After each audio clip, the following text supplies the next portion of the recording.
go there.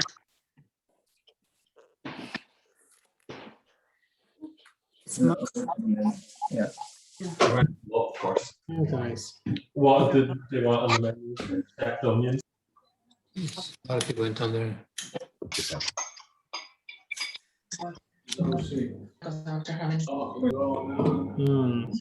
You're going to be going on a walk. No. Okay, it's started now. Hello, everybody.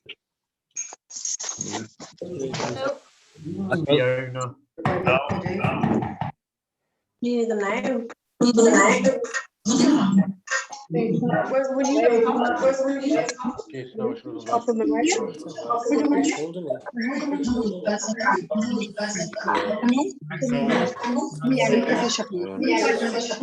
Ya, 20 minutos. A ver, ¿por qué no me veo? Let's see. Oh, he's having out.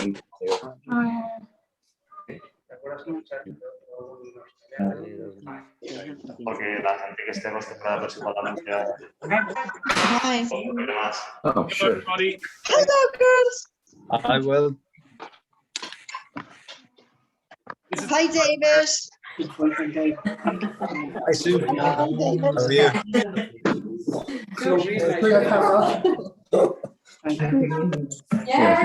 Katrina.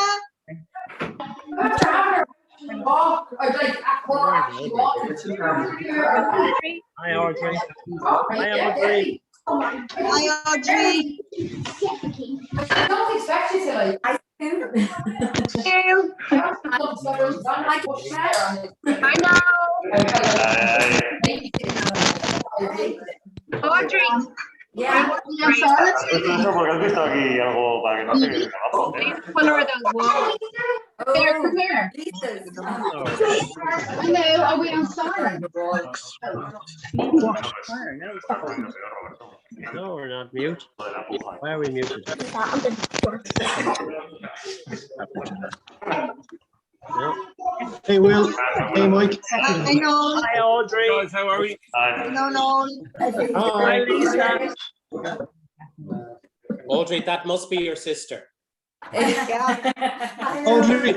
Audrey, who's the twin? They're looking at us. That's what they say. Thanks, guys.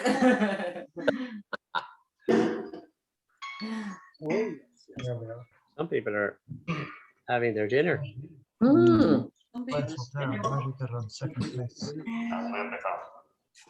Okay, hello, everyone. I've just hit the mute all. If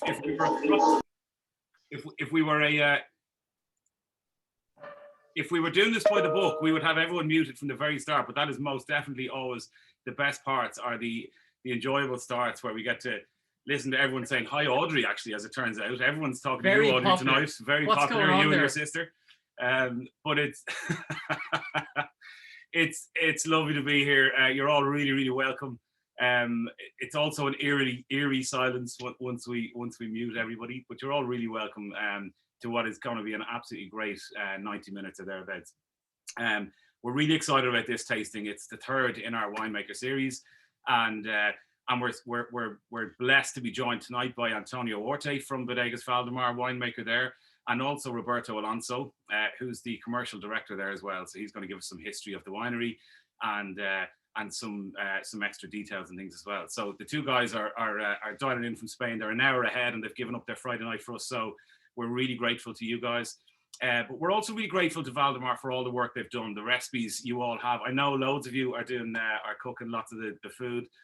We haven't been as lucky to get a chef in to pass us some delicious dishes. I had my eye on the pork cheeks, but I never got there. So, but particular thanks as well to Valdemar for all the effort that you went on the recipes and on the openers and the drip stops and everything else in the boxes. All that remains, I suppose, after that is for us to try and taste all the wines. So we're really excited about that. Also, particular big thanks to Fev Wines and to Audrey and to Owen and to Liz there and all the team. Loads of you are on, I know, tonight, and I think we're all really excited. This is one I think everybody, Valdemar is such a hugely popular brand in Ireland. WineOnline, we've been in business 21 years, and it's our biggest selling Rioja still. The Grand Reserva just outstrips everything. for Rioja sales and continues to do so. So it's a really strong brand in the market, and we're just about to see why, because all the wines, I think we had a sneaky little taste just before we came on, and the wines were showing brilliant. So so just before we kick in, this is being recorded, and next week I'll send a link to all of you. So I know lots of you don't open and won't open all 6 bottles. Lots of you will and do, and we'll drink them all over the next 4 hours or maybe 48 hours. But if you don't drink them all, you will still have the recording over in the next 4 or 5 days. I'll send that to you, and you can go back over the tasting as you do. So anyway, it's been recorded, and we'll send that link to everyone's email address that we have that got the email from yesterday as well. So then lastly, the mute. So I have you all on mute now, because there's nearly, I think, 100 of us in tonight. So I have you all on mute, but please unmute, dial in, text any questions you have on the chat, and we'll put them to Antonio and Roberto as well. But if not, after each wine, perhaps when we go through each wine, we'd love you to come on yourself and ask the questions. It's your real chance to get up front and ask the winemakers themselves. It's such a passion that we have been able to introduce you guys directly to the winemakers, because we're blessed that we, working in the trade, get to go to these guys. But you don't always get to do that. So it's been one of the real blessings, I think, of these tastings, I think, is that we all get face to face, and Michael and I are really excited again tonight, just hearing directly from Antonio how they actually make the volume of wine these guys make and still manage to keep the quality that they keep. So anyway, without further ado, let's get into it. Okay, so yeah, we're all huge fans. I went to a tasting maybe 5 or 6 years ago with Fev, who've been great ambassadors for Conde de Valdemar. I think it was with was Ana Martinez. They did a vertical tasting of the Grand Reserves, which is just tasting all the different years of the one wine and how it just changes and how it gets better.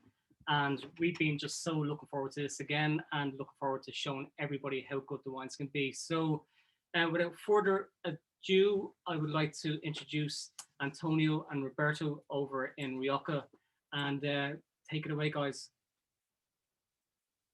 We better unmute you first, of course. That would be nice. 1 second now, Roberto, I'll get you there. Or if you can unmute yourself, Roberto, if you are talking. I'll pull you up now. Are you there, Roberto?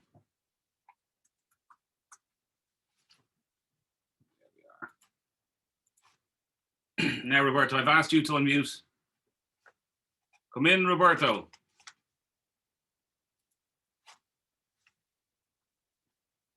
Antonio and Roberto. Okay, I can see the guys are trying to get. Okay. Hello. Yes, fantastic. Hi. Good afternoon, everyone. How are you? Thank you for your presentation. Really happy to be here and give us the chance, the opportunity to spend this evening with you and share some of our wines. You know, our special babies. Here, it's a very good selection of different profile, different style of wines, which reflects at the end what you were explaining. You know, it's a family and has been always a viticulture.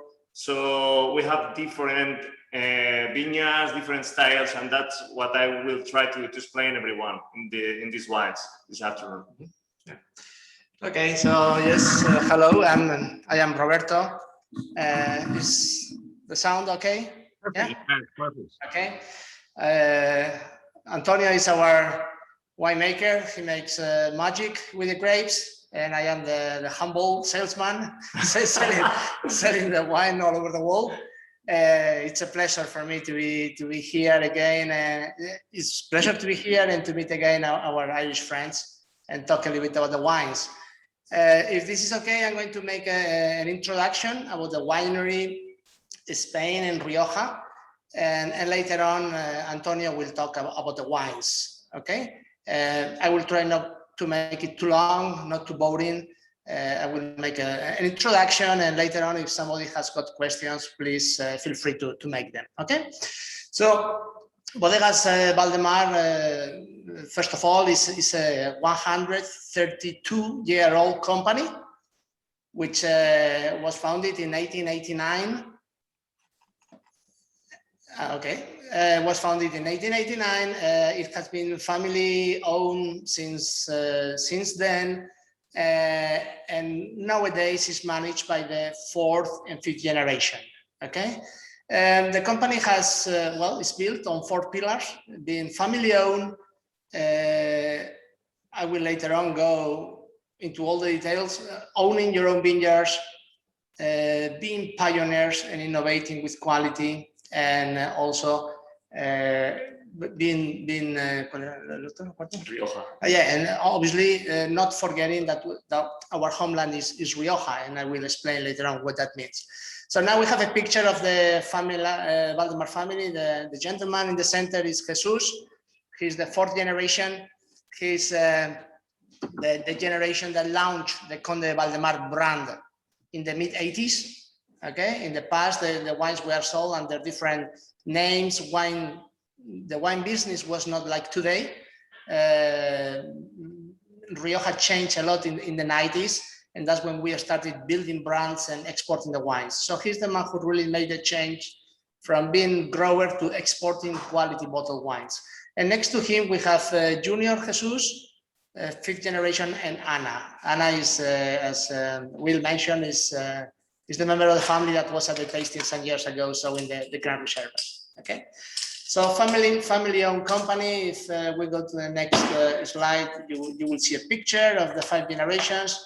There is the 6th generation is already here. We have another Jesus in the dynasty.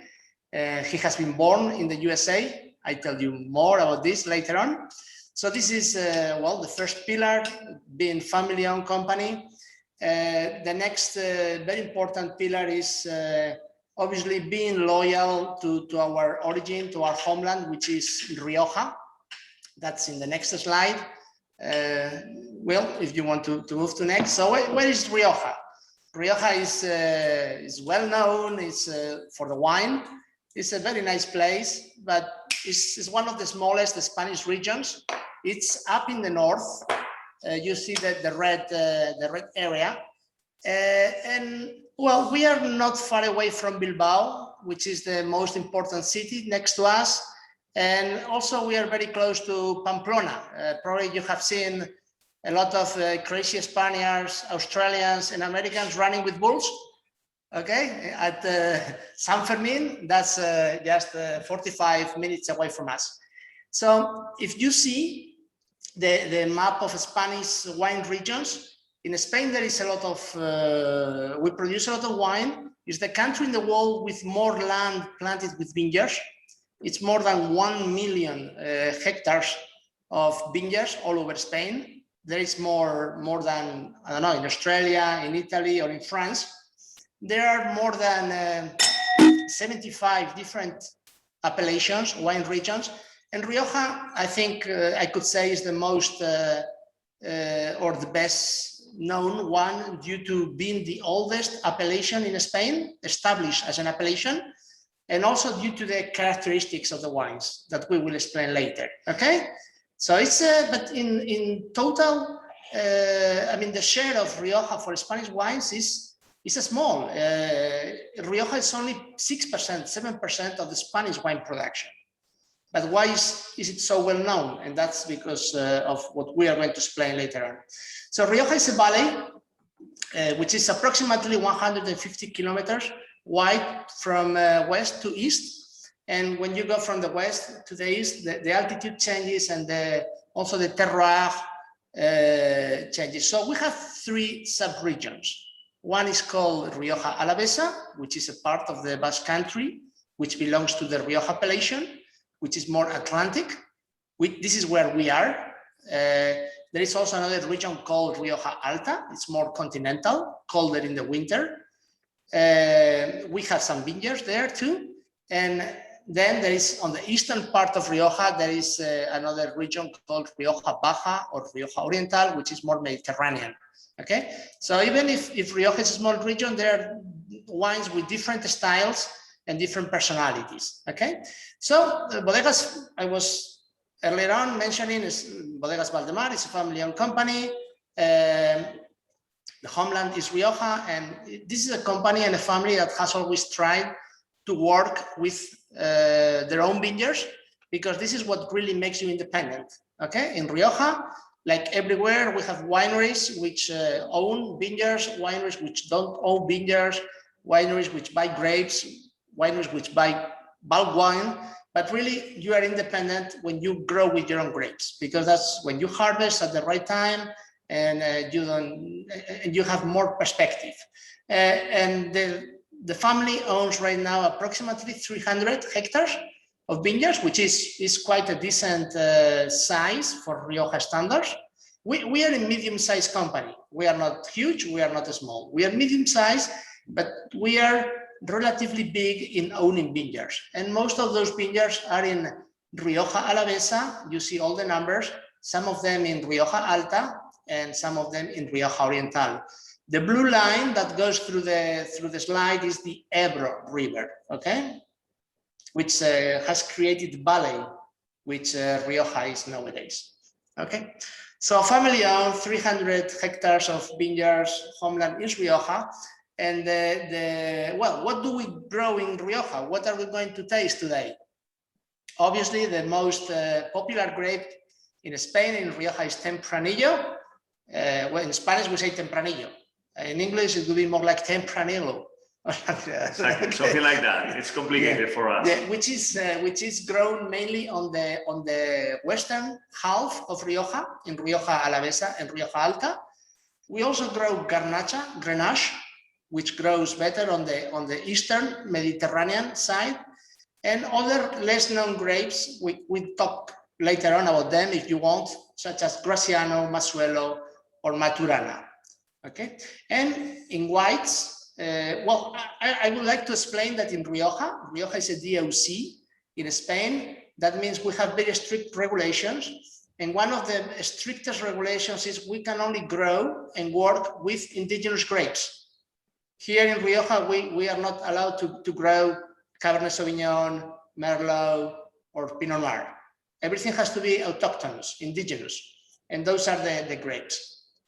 And in the case of the whites, there is some flexibility with them, but the most popular ones are Viura, which is also known as Macabeo. It's an indigenous Spanish grape, which gives very fresh, clean wines, and is used a lot for sparkling wines.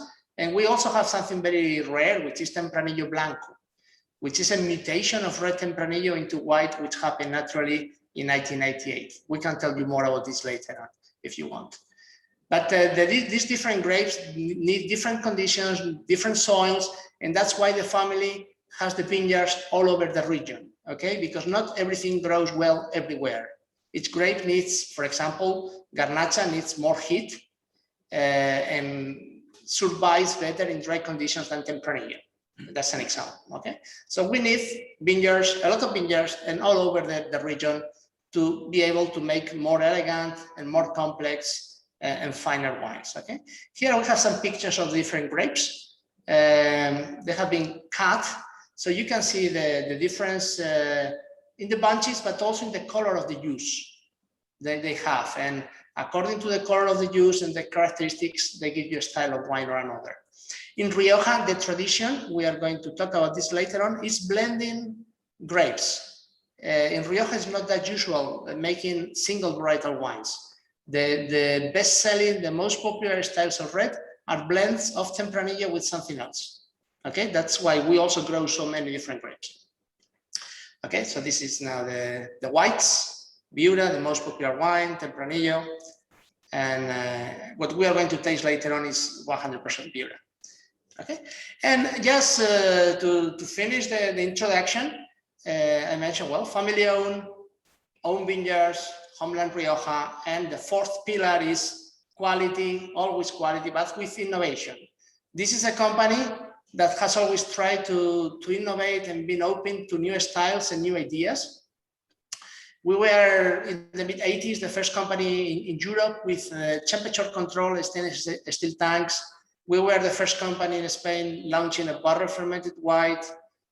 More recently, we were the first winery in the world launching Tempranillo Blanco or Maturana. So every time that there is something that we think that can be of interest, we go for it. And the most recent, I would say, highlight I could mention is we also have a winery in the USA. We opened a winery in the West Coast, in the Washington State region, back in 2019. Jesus, the junior Jesus, the fifth generation, is right now based in that region. He's living in the USA, and we have been the first non-American producer opening a winery there. So I hope this gives you an idea of what's the profile of the company. We always try to make wines with quality, with passion, with our own family character, but trying to innovate and to bring something different. Okay. So I hope this is not too long. It's enough as a presentation of the company. You can later on make questions. And if you agree, we can go with the wines already. Okay. Yeah, brilliant. Great. Perfect. Thank you, Roberto. I think that the presentation has been superb. You know, it gives the idea of the family, of the way we like to work with the vineyard. You know, at the end, I can make magic, as Roberto was explaining. I don't think I can play magic because, you know, one of the basic things that when you go to school you learn is that you can always make good wines with good grapes. That's truth, but you can really spoil the grapes and make a bad wine with good grapes. What is impossible is to become a superb wine with bad raw material, with bad grapes. I can make something correct, right, but it's not going to be able to age and to get the quality of a Gran Reserva or this white Vignero Singular. So I think that, you know, we have the basics for making this really good quality wines because we have the quality in the vineyard. Is what Roberto was explaining. It's not only about to have, you know, a good winery. The basics are in the vineyard. Having the location, the different characteristics of the areas gives us the chance to make the proper conditions for the wine that we want to make. So if we get into the tasting that we are all longing to, because we are talking too much, I know it's one of my problems when I talk about the wines. Please, if you check on this, you see that I'm, you know, getting too much technical, please stop me. Tell me to drink one glass and then I can continue more easily. And please, if anybody has questions, it's going to be more dynamic. Please feel free to ask and to stop during the tasting and the conversation, okay? Super. I think to taste the first white wine would be fantastic now, actually. Go ahead. Perfect. Okay, first one we have selected for this special tasting today is our Alto Cantaria Vignero Singular 2019. It's a really special wine because it's the first vintage that we have get this special certification. Here in Rioja, there are different levels or categories, and this Vignero Singular is one of the latest. It's like the peak, the top of the pyramid of the quality in Rioja, because it's all about the uniqueness of the site of the vineyard.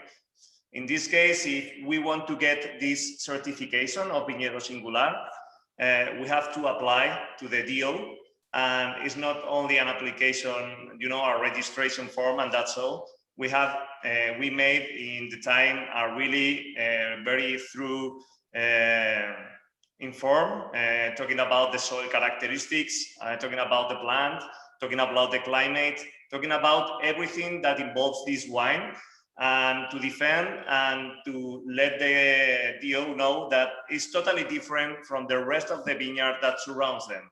So that's the key of this wine, which is different to everything that we have surround. So one of the key to understand this wine is that it's the vineyard was planted in 1975. So it's a long, it's an old vineyard.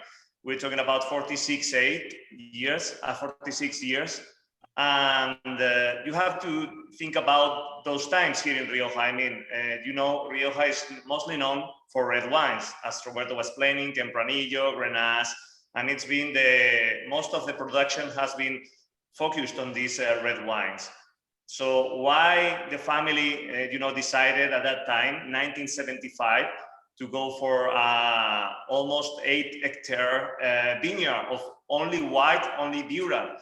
And it was because one of the owners, of the family members at that time, visited Burgundy, and he felt in love with the style and the personality and the quality of the Chardonnays in that area. And when he came back, he talked to the family and said, okay, we have this special site, this unique place, and I want to make a special white, which is going to be something different from what we know here.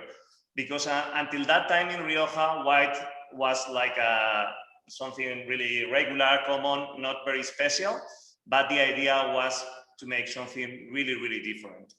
And that's the beginning of everything. This vineyard, talking about the location, it's on the top of a hill. It's like a high plateau. So there's nothing around. I mean, you have the vineyard, it's like 120 meters above the rest of the place. You can see Logroño and all the surroundings, 360 degrees.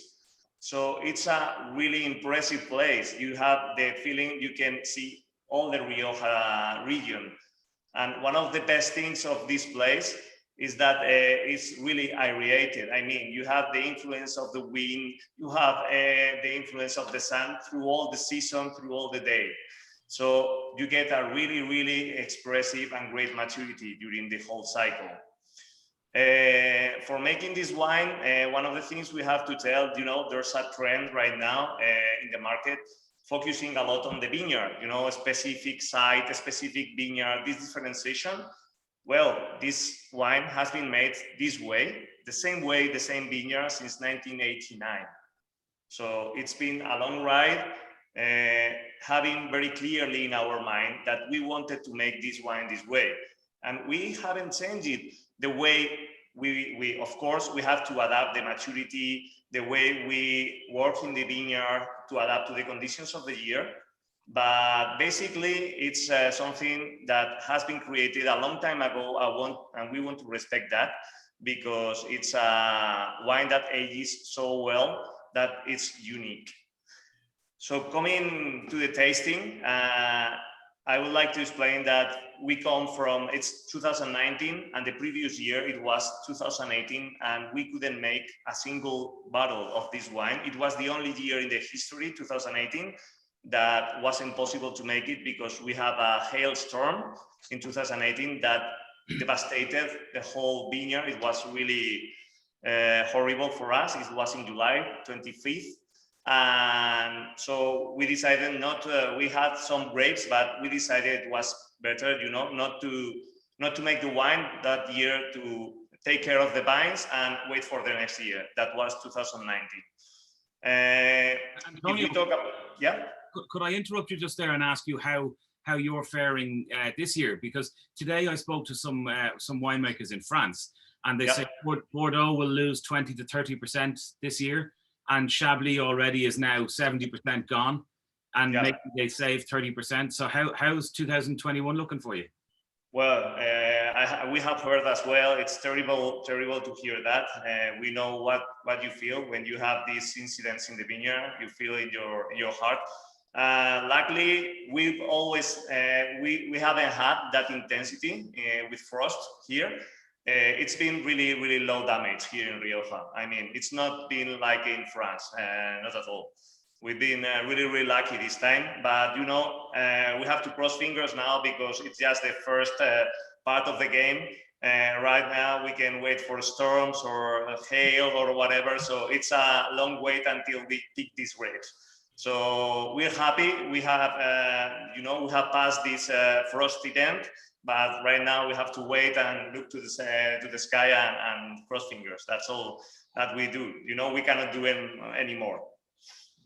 And is there a point at which, say, bud burst, that the grapes are far more vulnerable, and you've passed that already?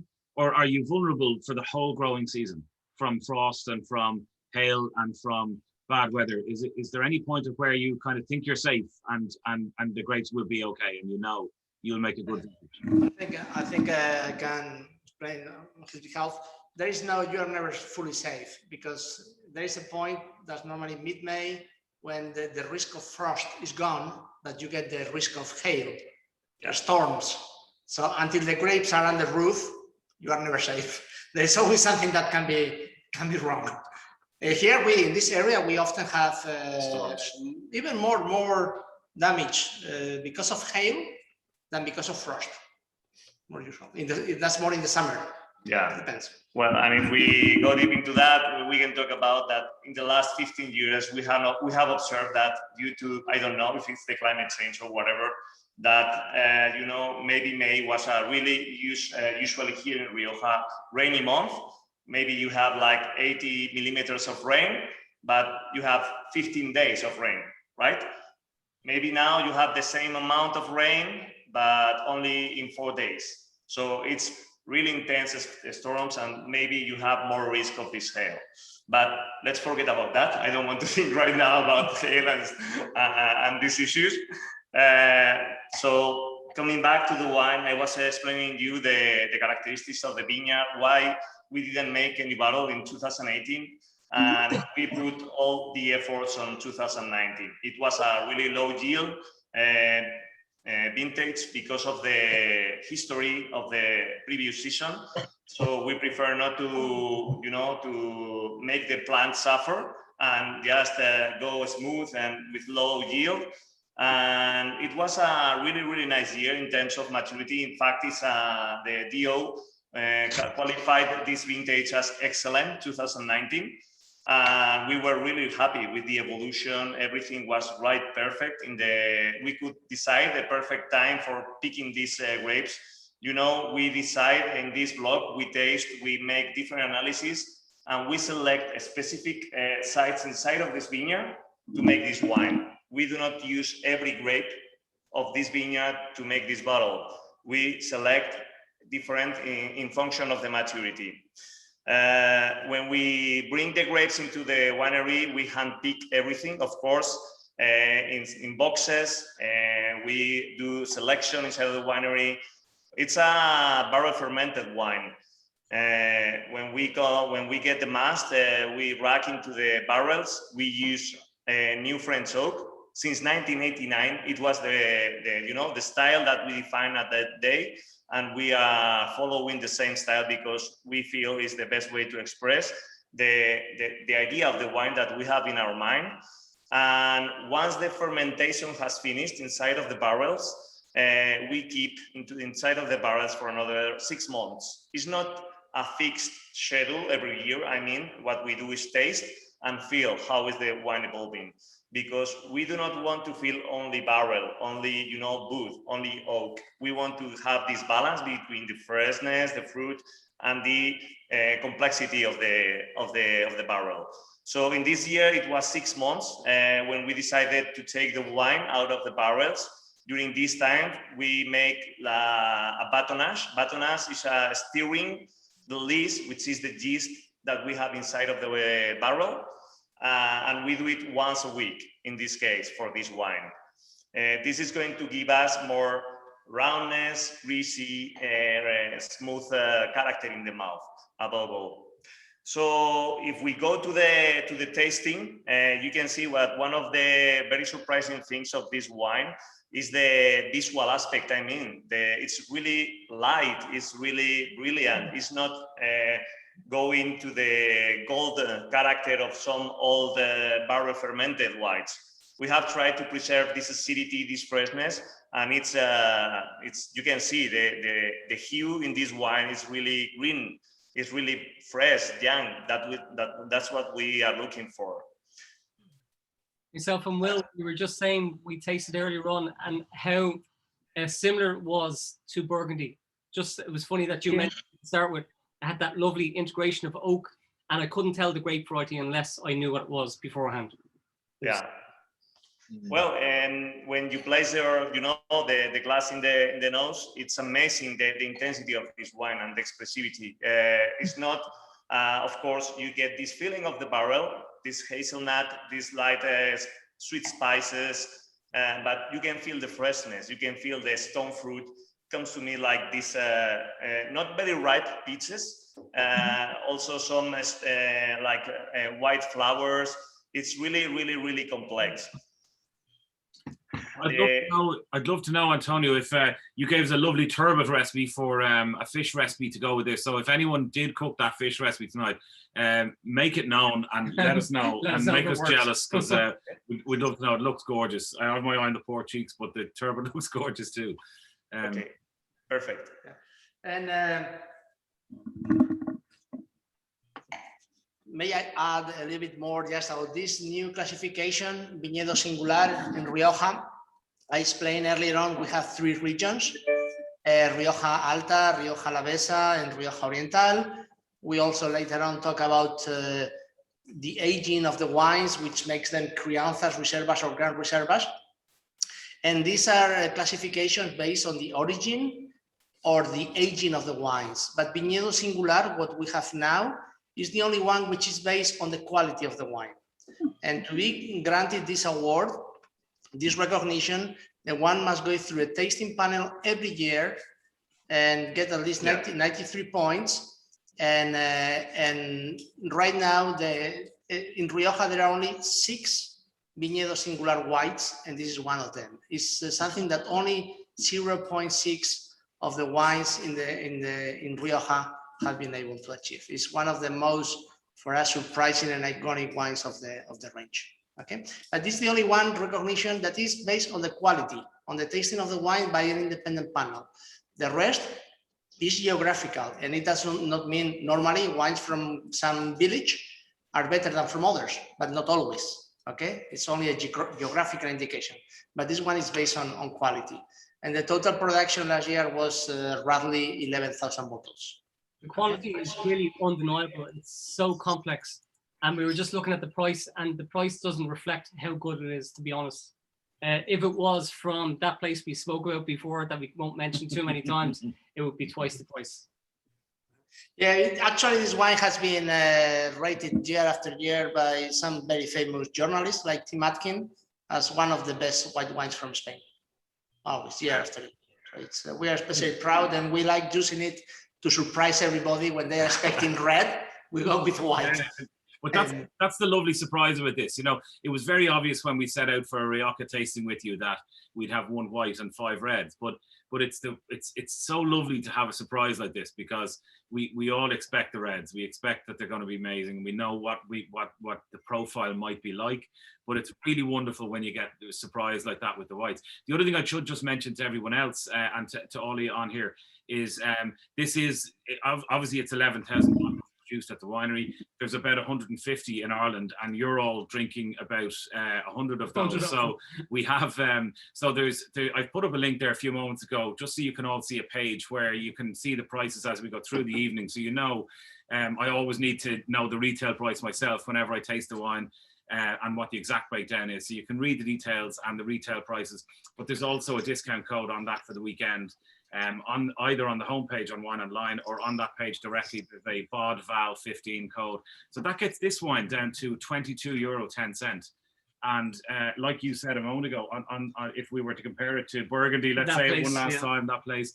But for that type of money, it's a remarkably complex, I think, to totally be fair to your Thank you. Thank you very much. Really well made. Well, somebody at the chat was talking about the matchings. They are talking about the dinner they have prepared, meal paella. They have prepared somebody, which is really it's a really fantastic matching for this wine, because one of the things that besides the aromatic complexity in the mouthfeel, you have a really, really nice intensity of the fruit, of course, the booth, the complexity of the aromas, but at the same time, it has a very firm structure. I mean, it's acidic, it's really, really tense.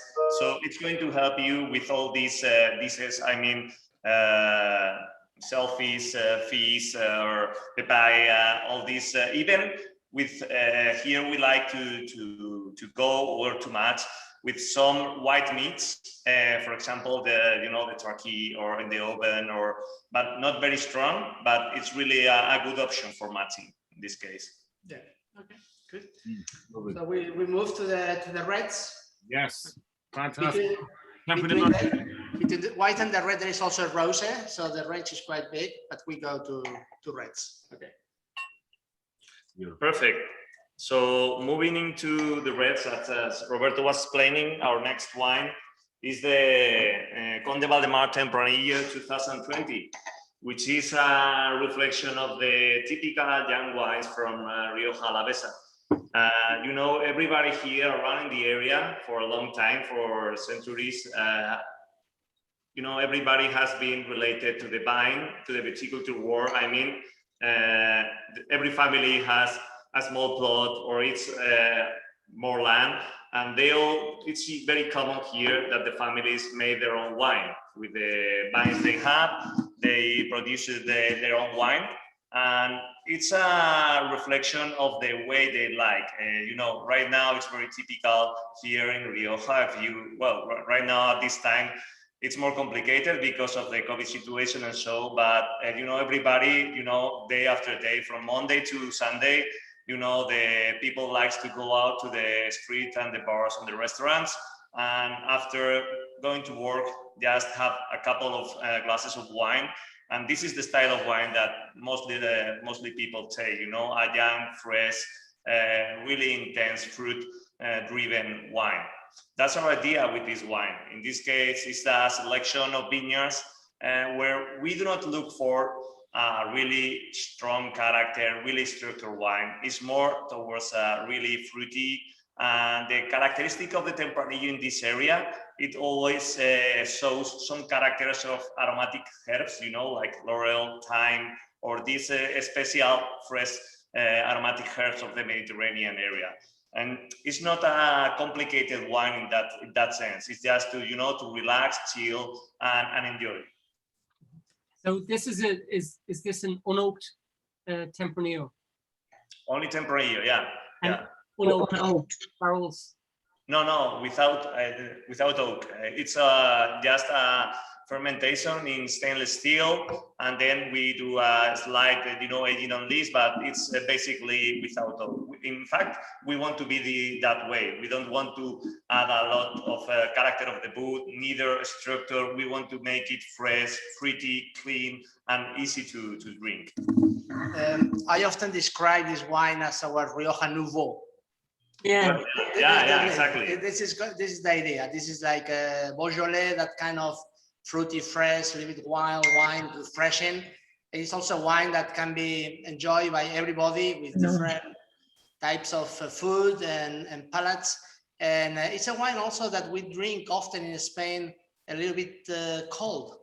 This is it's not unusual putting the wine in the fridge for 45 minutes and drinking it a little bit colder than usual. And because the wine is an oak, you don't have the bitterness and the astringent effect of cold on tannins. It's a wine that can be more and more refreshing. That's the idea. And then it's easier to enjoy. Yeah, exactly. It's because of this feeling of only fruit that comes to your nose, and when you taste, it's like only black fruit, blackberry.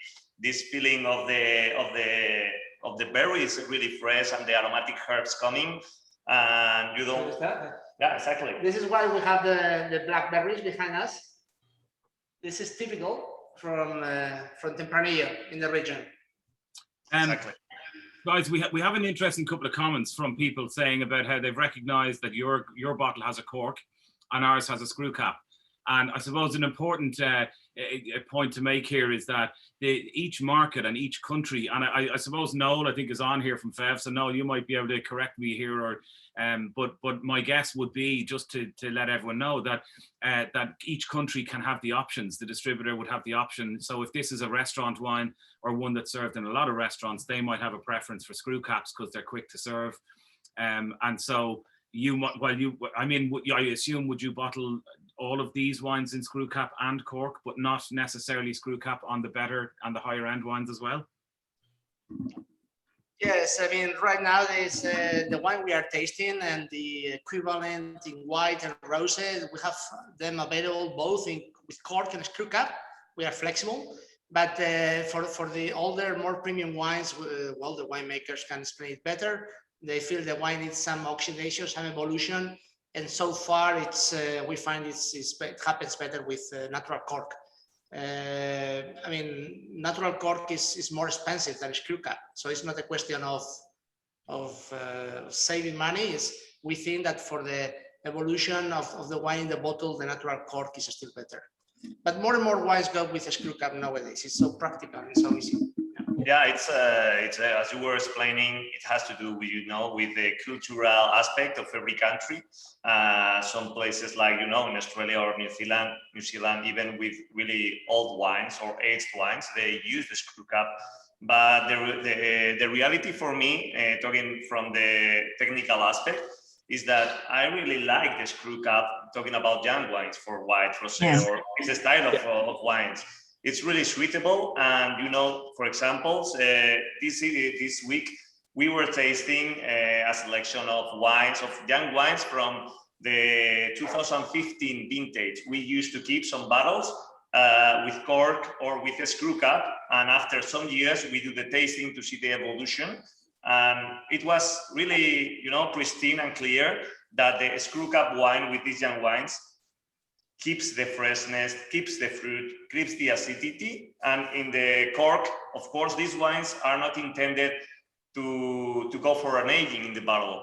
So it's not the best option for this wine. So I really feel comfortable with it. But as Roberto was explaining, when we talk about Crianza, Reserva, Gran Reserva, wines that are going to age for a long time, our experience is that cork is the best option because, as you know, there's a minimal permeation, introduction of oxygen into the bottle, which makes the wine evolve.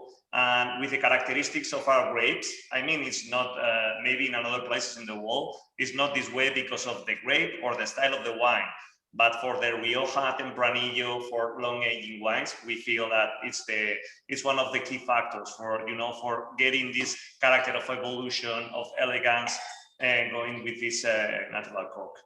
Okay. Yeah. You have Noel there, Antonio, who's come in and folks. Hi, folks. Noel McMahon is my name from Fev Wine. So the Conde Valdemar Tempranillo that you're all tasting here at the moment is screw cap. Yeah. And for us in the Irish market, so too is the Crianza. Yeah, and the reason I suppose for us in our market is that for the restaurant community, they would view the Tempranillo and the Crianza as sort of being more wines to be drunk fairly quickly, and that's why for a lot of the restaurants and also the off trade, so supermarkets and off licenses, they want those wines to be in screw cap. When I started in Fev in 2005, a long time ago now, nearly all of our wines were in cork capsule, but that's changed now, particularly for the restaurant community, which, please God, in the next few weeks will open up again. They want, particularly the sort of what they call, the house wines or function wines, they all want them to be screw cap, because it's easier in terms of pouring if you have 150 people for a wedding or a big party, and opening it with screw cap is much better. But exactly as Roberto and Antonio say, every market is very different, and a lot of markets around the world will never have screw cap, and a lot of markets have changed very easily. And that's happened in the Irish market over the course of the last 15 years. Later, we can talk about a little bit more with Reservas and Gran Reservas, that one of the advantages as well is you don't have to worry about the TCA aspect, the cork taint, which is a really big problem when you face these wines. Okay. Now, let me introduce you to the wine Antonio will explain. This is our Conde Valdemar Crianza. I will just like to explain that this is Crianza is the most popular style in Spain. This is the wine that if you go out and you see people drinking glasses of wine, this is what we normally drink with friends, with food, without food. Is the wine that has, I would say, the perfect value for money, because it's a wine that is 3-4 years old. It's been aged a little bit in oak, but the wine is still fruity. It's a very versatile style of wine. So this is, I would say, the most popular, the best-selling style at Bodegas Valdemar. Antonio will tell you more about it. Okay, this is the 2016 harvest vintage. And in this case, we select the vineyards. We start to look for not only fruity, fresh character, but we need to think about the structure, because it's going to be inside of the barrel for almost or more than a year. And afterwards, going to be bottle aging. So we have to think about the balance of the structure, the fruity character, the acidity. There are different components that are going to be critical for selecting the different vineyards. In this case, we focused for this wine in Rioja Alavesa and Rioja Alta vineyards. The composition in this case, so I mean, talking about the varieties, 90% Tempranillo is the base mostly, and then 10% of Graciano. Graciano is an indigenous grape, as Roberto was explaining before. It's mostly known for being a complement grape, in the sense that has a lot of intensity, structure, and acidity, which is very important to these wines, which are going to be aging inside of the barrel and inside of the bottle for a long time. So that gives us the possibility to, you know, to have the optimum tasting capacity after all this, you know, to evolve. The evolution is really, really good with these characteristics of these grapes. For this year, we aged the wine for 13 months inside of American oak barrels. We feel that for this style of wines, the character of the sweet spices that the oak, the American oak, brings to the wine helps to make it more, you know, more appealing, more easy to drink, which is what we look for really in this wine. It's a balance, what Roberto was explaining, between these two characteristics of the fresh notes that we were tasting in the previous wine, with this blackberry, with this blueberry, but at the same time all the vanilla, the coconut feeling of the barrel, slight touches of smoke. And if you come to the mouth in this wine, you get a difference. It's more round and it's longer, and you have the feeling of a structured film wine. Not very complicated, not looking for a Gran Reserva style, but you have changed the profile, of course. It's easy to drink, but for example, in this case, if we were talking about food, you can think about red meat, pork, lamb chops. You know, here is very typical. For example, it's a typical meal here in the Rioja area. Getting the shoots from the vine from the previous year, make it grill. Yeah, exactly. And then with lamb chops, it's a perfect fit for this wine. It's one of the typical matchings. Yeah. We also, it's interesting. We also match a lot here in Spain this red wine with fish.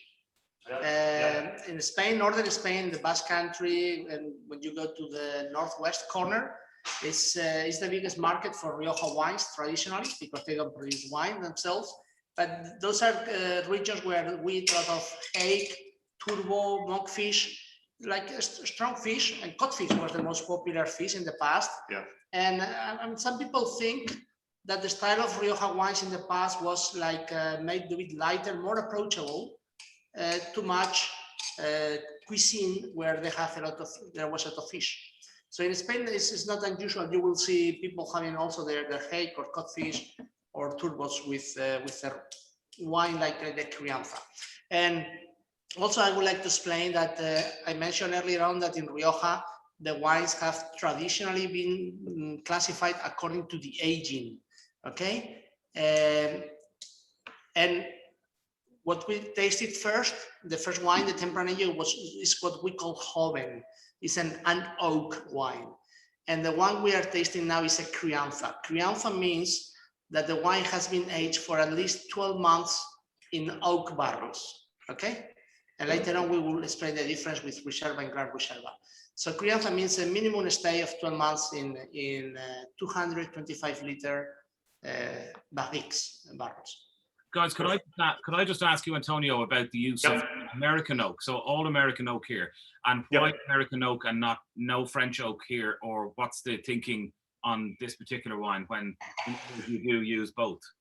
Well, in this case, we have been making several, tests or trials during the years, and we have found out, we have, come to this conclusion, is that when you work with French oak, usually it's more complex in terms of aroma. You have a wider palette of characteristics, but the thing is that commonly French oak is more structured. It's going to give you more tannins to the wine. It's going to be more structured. The skeleton is going to be much more firm.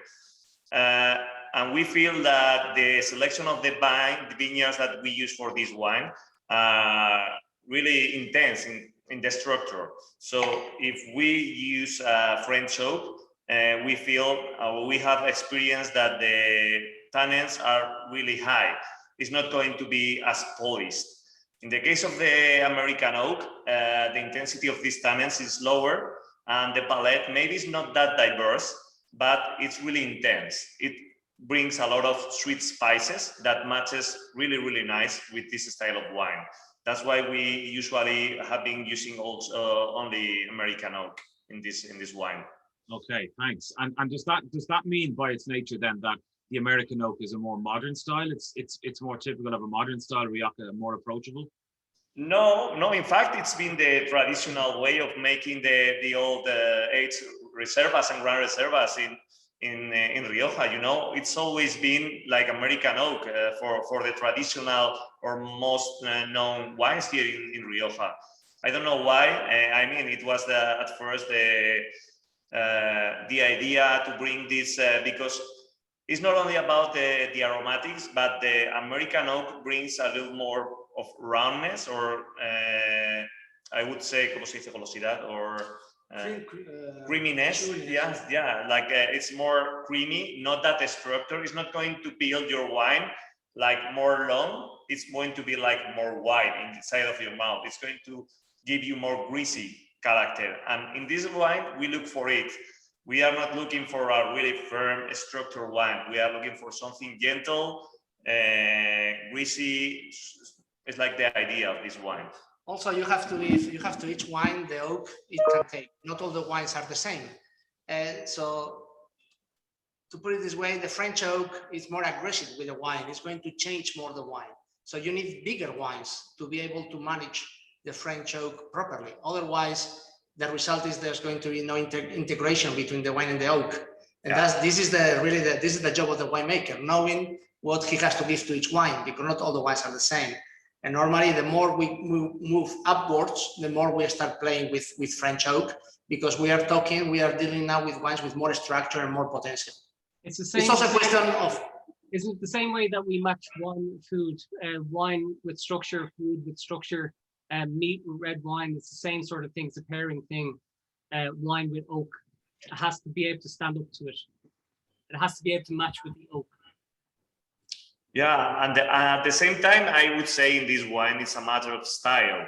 I mean, we feel really comfortable. We like this style of the character of this American oak, because when we have made these trials with another booths from other regions in France, from center of France, Alsace, or whatever, we felt like it changes the wine. It's not the same characteristics, and it's something that our clients are going to note every year, because it's one of the most well-known wines of the range of Valdemar, and every year the clients are looking for this style because they recognize it.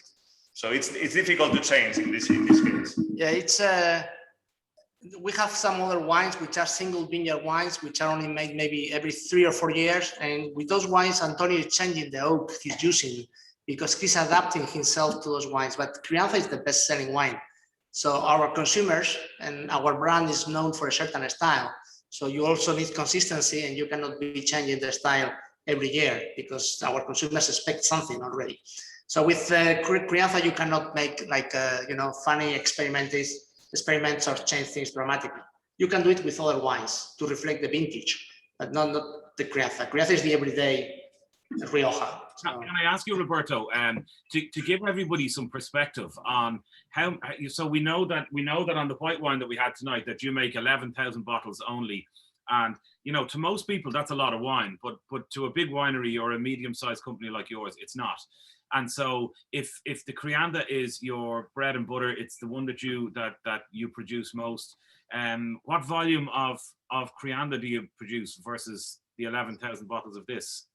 Well, Crianza would be like 700,000 bottles, 750,000. Yeah, something like that. Yeah. It's not a lot. I tell you, in Spain, the size of the wineries compared to other countries is pretty. That's also why the value for money in Spain is that good, because I mean you have to employ a salesman, a winemaker. If you make 100,000 bottles, or you make 500,000 bottles, and the conditions in Spain to make wines are good. It's a sunny country. There are a lot of mountains. There is rain. So at the end, it's not. It may seem a lot to you, but it's not that big, to be honest. Okay. It's a really big point that you make about,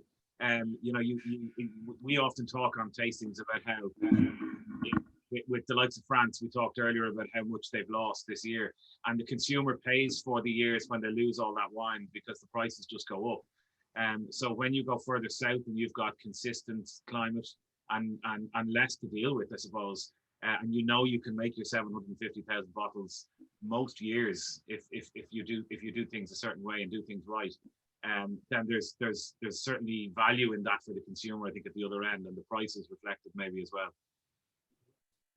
Yeah, well, there's a difference. For example, when we change to the next wine, talking about this quantity of production, of course, but the idea of when we make this Reserva or Gran Reserva wine.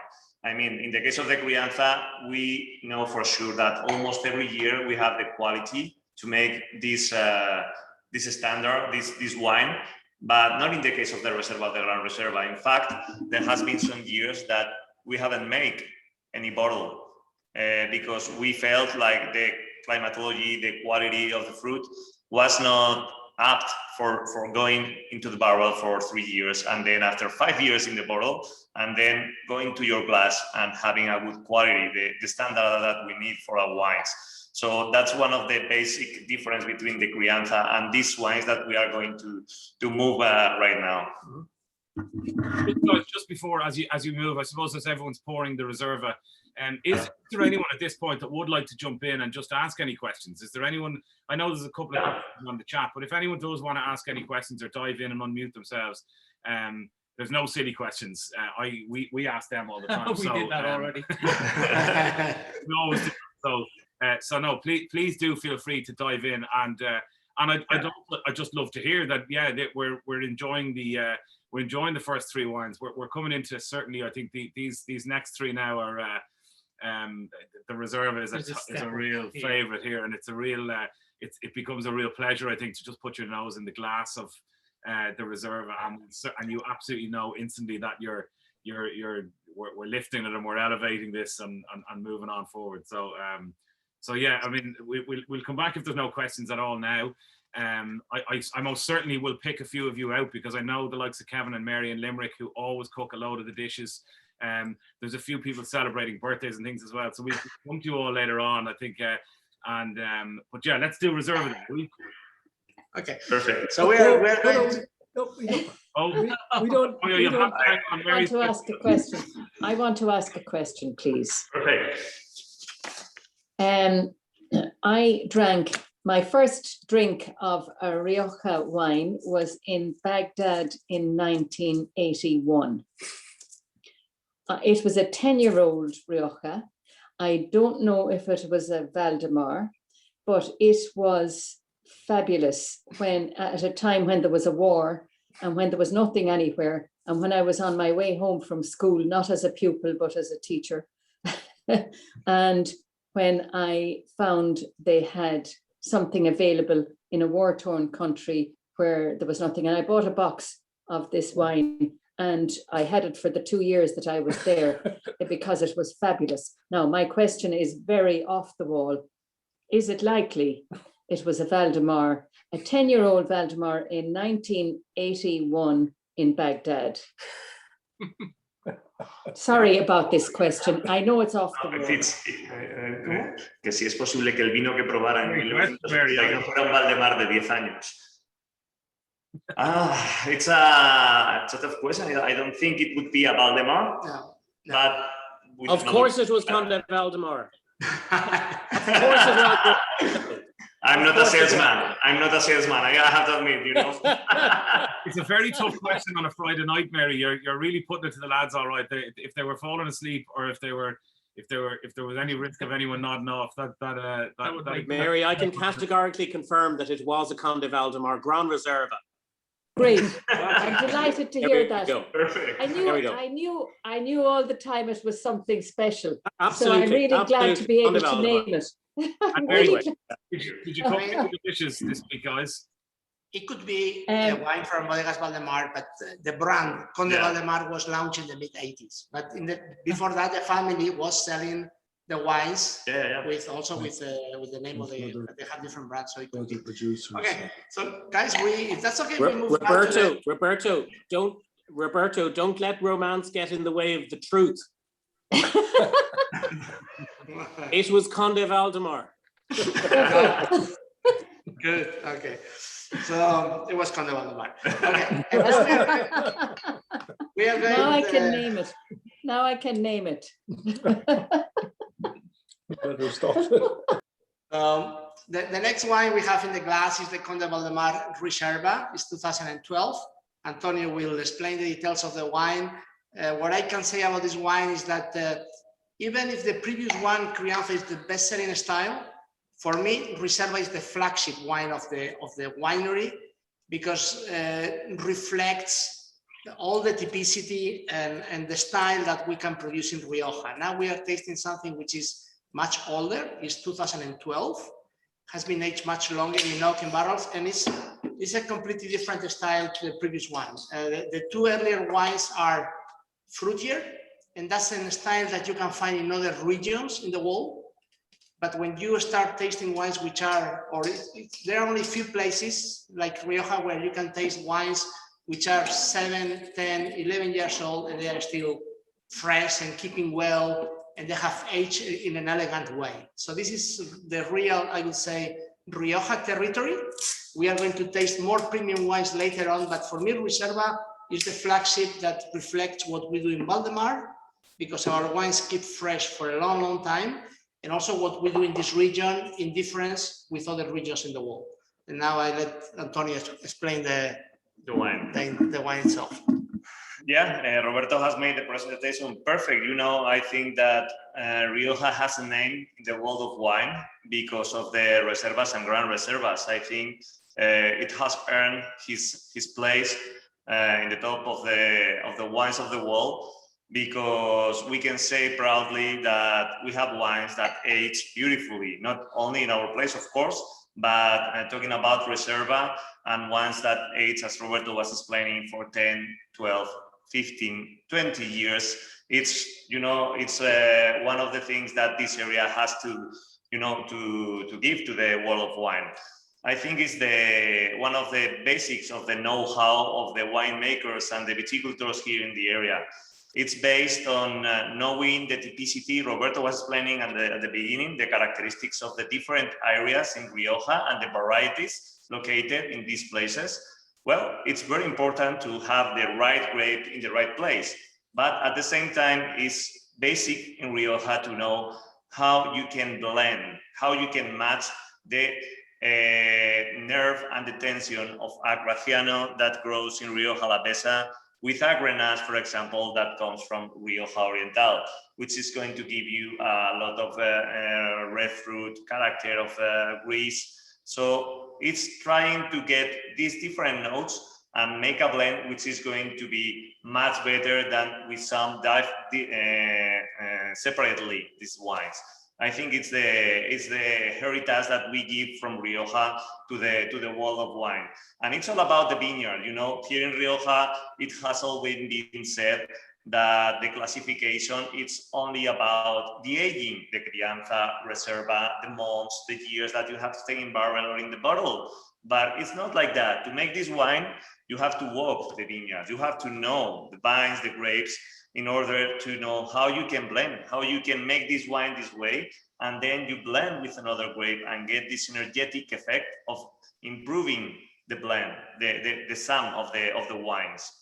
So coming back to the wine, it's a Reserva 2012, which was a beautiful year in terms of maturity, really ripe, not a cool year, more ripe in the style of the fruit. And it's been a blend of 80%, mostly Tempranillo, 80% Tempranillo, 10% of Graciano, 5% of Maturana, and 5% of Grenache in this case. If we talk about the aging, it's been 27 months in barrels, almost 3 years, not 3 years. And here we start to play with the French oak. And we were talking previously about the characteristics of the oak, of the American, the origin, or the French. In this case, it's almost 35% in this case, in this year, of French oak, 65 of American. Why we start to play with the French oak? Because as we were explaining before, it's going to add complexity to the equation in terms of aromatic profile, but it's going to help to build the wine, you know, the pillars or the pillars of the wine must be really robust in this wine. It has to be really well structured to spend 3 years in the barrel, almost 3 years, and then another 5 years, 6 years in the bottle from in the moment that we are tasting now, because we know that these wines, this bottle, you can keep it at home in a proper conditions and spend another 10 years. And we are not worried because we know it's going to age beautifully. Of course, the profile is going to change because inside of the barrel of these reservas and grand reservas, it's where magic occurs. Before Roberto was talking about magic, it's the magic of the wine because the evolution is beautiful. I mean, we look for now in this reserva, in this moment, to have a more intense character of the barrel while keeping a little bit of the freshness of the character of the remind of the fruit of the early beginning of this wine.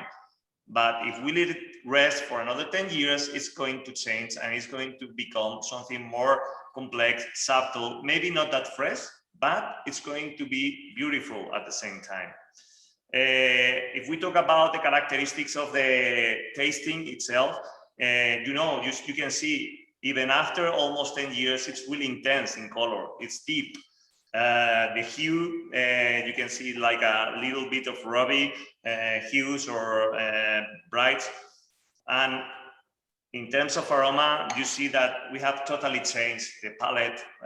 We have become more complex in terms of the wood itself. It's coming to me a lot of cocoa, a lot of character of truffle, maybe a little bit of these tobacco notes that adds complexity, but at the same time, I can feel some liqueurs at the bottom of the wine, some fresh fruit coming through it. It's really, really expressive to me. Just while you have a taste there, Antonio, I suppose I'm blown away at the value of this wine. So for me in the portfolio, this just always represents remarkable value. It did win. Important to note that this wine won last October. It won in the Irish Wine Awards. It won Best Old World Red Wine inside €20, which is a massive category because €20 has in the last year has become the price point at which it's the most popular. It's the most popular category where people really see the difference between the difference in quality that they get from, say, spending 14 or 15 euro on a bottle of wine. This is 19 euro retail a bottle, and it's well, it's 9 years of an investment. When you think about it, you've had that basically for 8 or 9 years before we ever touch it. and still it's only 19 And for a euros. wine that's going to last another 10 years, as you say, Antonio, it's one that I would really enjoy watching develop actually over the next 10 or 12 years. Have a bottle a year, or, you know, hopefully an awful lot more than a bottle a year. But And it's also with 15% off, which we have all weekend now on the homepage of the site, brings it down to like less than 17. It's 16.50 or something a bottle, and I don't know a Reserva that we have anywhere near that quality of that. So just I happy would like on this one. I love this. I love this style. the difference between a Crianza and a Reserva is it's basically the quality of the wine, the selection of the wine, because the minimum aging time for a Reserva in oak is 12 months, the same as a Crianza. On top of that, the Reserva has to be aged in the bottle before being released. But to give you an idea of what we have here, the minimum time for a Crianza, for a Reserva is 12 months in oak, and this wine has spent 27 months, which is more than the minimum for a Grand Reserva. This is a wine that we could actually sell as a Grand Reserva because it has gone beyond the aging requirements of a Grand Reserva, and releasing it as a Reserva, actually, as we were explaining, improves the value for money that the wine is offering. Because actually we have a Grand Reserva quality here, labeled as a Reserva. And why, Roberto? Then why release it as a Reserva if it's hit the requirements? Well, because we have from 2012, we have some better wines that we will release as a Grand Reserva. Because also Grand Reserva is supposed to be a better wine than a Reserva. Okay, but we are going to taste later on the Grand Reserva, which is, I would say, the long distance runner. The difference between a Reserva and a Grand Reserva in terms of wine is not that big. The difference in price is bigger, and also the life of the product is much longer in the case of Grand Reserva. But not everybody is keeping the wine 10 years in the cellar. Most often we drink the wine, we buy the wine to drink it tonight. And in that case, the value for money of Reserva is excellent. Yeah, you know, you can go to the market and look for Reservas of Rioja, and you will see that most of the wines right now in the shelf is going to be vintage like 2015, 16s. It's younger wines with another styles. They are perfect. I really like them. But we prefer to keep these wines longer because we feel they evolve so beautifully that add really value to the wine. You can see that the feeling of the wine in the mouth is nothing about the structure. Of course, you have that final touch of acidity and a little bit of dryness, which comes with these wines. But the rest, from the beginning to the end, is all about gentle, subtle, full, complex. It's really. And also there are some other factors to be kept in mind. 2012 was a pretty good vintage, but we are not releasing 2013 or 2014 Reservas, because for us those vintages were not good for quality wines. Other Rioja producers released 2013 and 14 wines, so knowing we had to skip 13 and 14.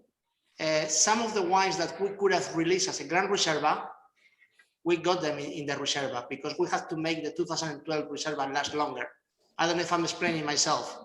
You are. It's a fascinating insight. Yeah, Does that mean that your 13s and your 14s will go into Crianza? Well, 14 we did not even release Crianza. That went to younger wine, or we sold the wine in bulk. 14 was a year that we did not. We only produced young wine. Okay. Wow. And folks, do you mind? I know Antonio and Roberto will not say this because they all work for Conde Valdemar, but if you don't mind us saying this, as I'm obviously with Fev and we have a long relationship with Conde Valdemar, and I have been with Jesus out at the estate. And one of the reasons why we are so happy to deal with Conde Valdemar is precisely the reason why, for example, the Conde Valdemar Reserva has been aged for 27 months. They could, if they wanted, folks, make this a Grand Reserva, but they don't. And do you all know the reason why? Because Bodegas Valdemar is a family company whose main aim is to provide the very best quality wine. They're not some big organization with loads of financial people trying to tell them that they need to use the phrase sweat the assets, if you know what I mean, Roberto and Antonio, which means sell maybe lower quality wine than they should. And that's why Bodegas Valdemar is as good as it is in terms of Rioja. Thank you very much. Thank you, Noel. That's right. Yeah, it's our, it's one of the advantages or the key factors of a family-owned winery. That's true. Family. Yeah, there's some drawbacks as well, of course, disadvantages, but the purity and knowing that we have the control of the style, the control of the vineyard, it's key factor for us for taking this decision. Yeah, this is a company where there are no shareholders, nothing, everything, the family is just thinking about the brand and the wines. Everything is done with a long-term vision. You slowly build up stocks of wine to be ready to be released if you make good wines every year, if something goes wrong next year, there's no problem. You have plenty of good wine in the winery. That gives you independence. Yeah. So that's, if you visit our winery, we have more than 2 million bottles of wine aging until they are ready to be released. It's a lot of money sleeping in corks. That's beautiful. It's a beautiful estate. But if you make good wine and you close it, you bottle it with a good cork, if something goes wrong, like now with the pandemic and everything runs behind and later, your wine is still going to be good. If you are on the edge, the wine will fall down. So always quality and long-term vision. Yeah. We were due to last September, Roberto, we were due to do our first customer wine trip to Rioja, and the guys had organised we'd have a trip with you guys, and so we will most definitely still do that. That's one of the first things we'll put back on the table when it all comes back around. Would you mind if I ask? Brian Kennedy has just asked if he could jump in, and he's a question for you guys as well. So Brian, if you want to come in and ask your question. Thanks, Will. Yeah, I was just noticed the guys are Roberto and Antonio are opening the bottles and drinking them.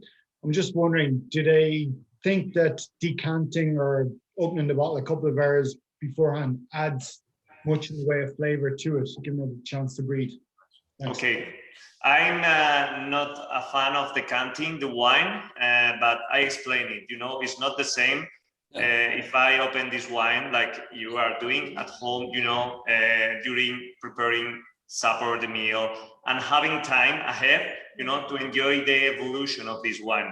We know it's not a reductive wine. Of course, it can be closed, but we are not going to get the funky smell or characters which are like similar to fault. With some wines which spend a long time in the bottle.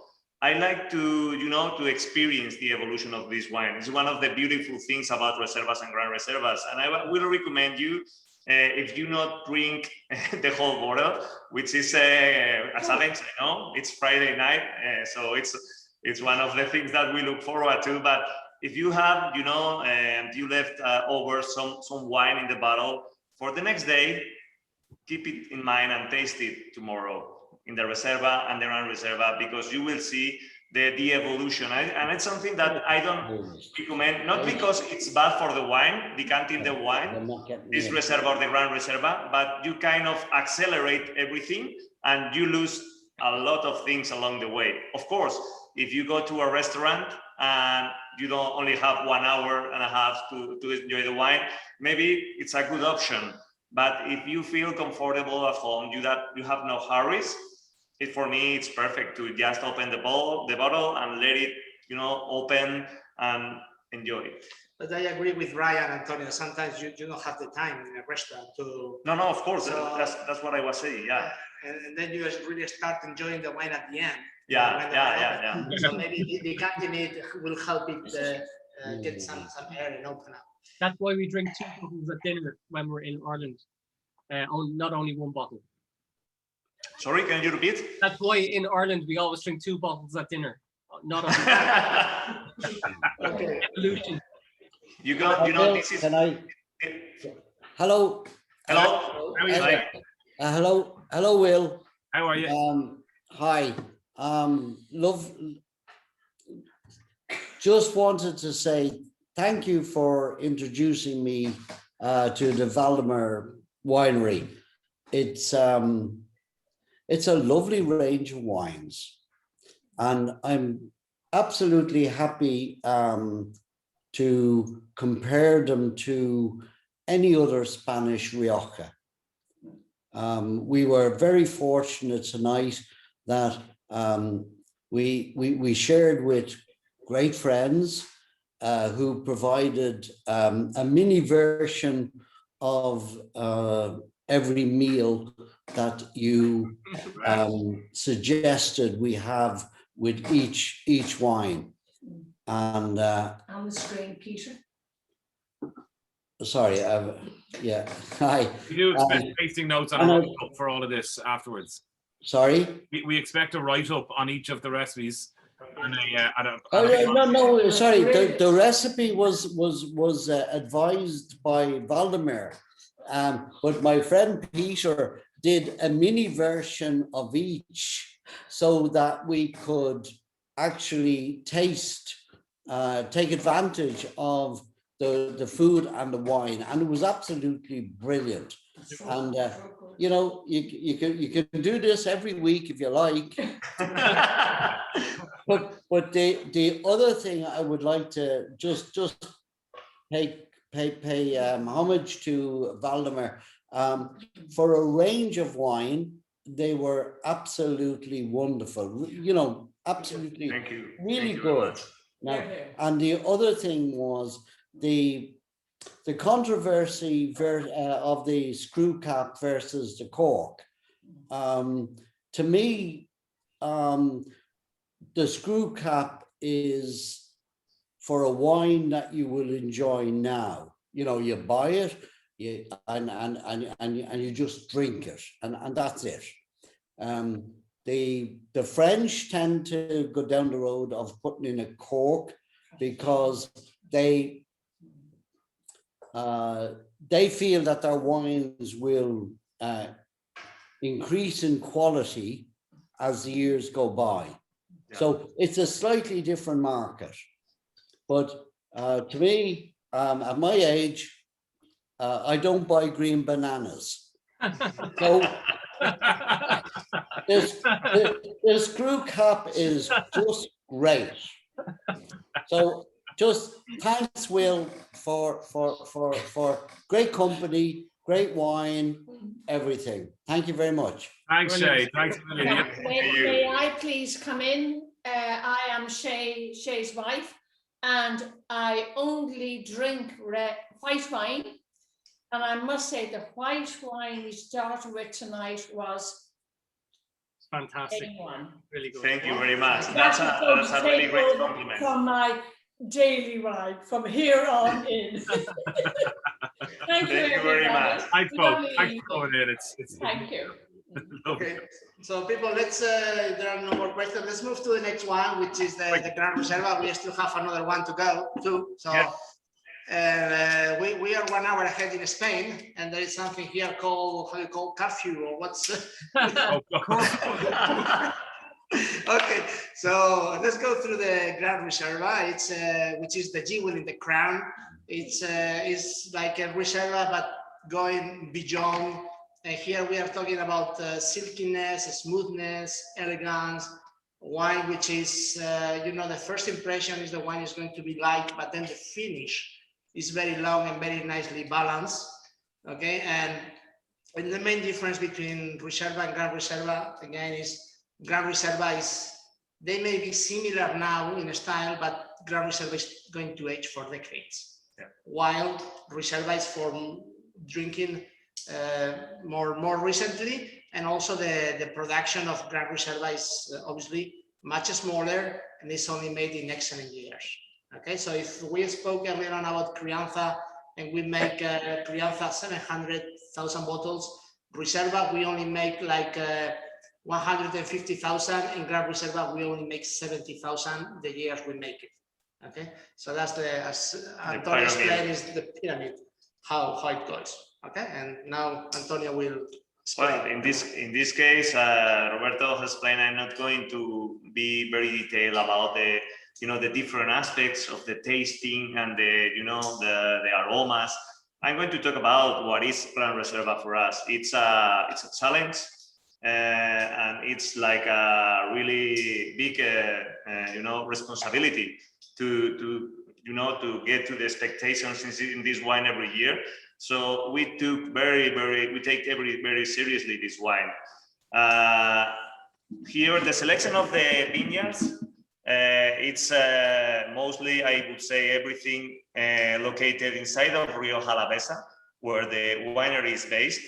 And one of the typicities or the characteristics in this area is that the size of the vineyards or the plots is really small.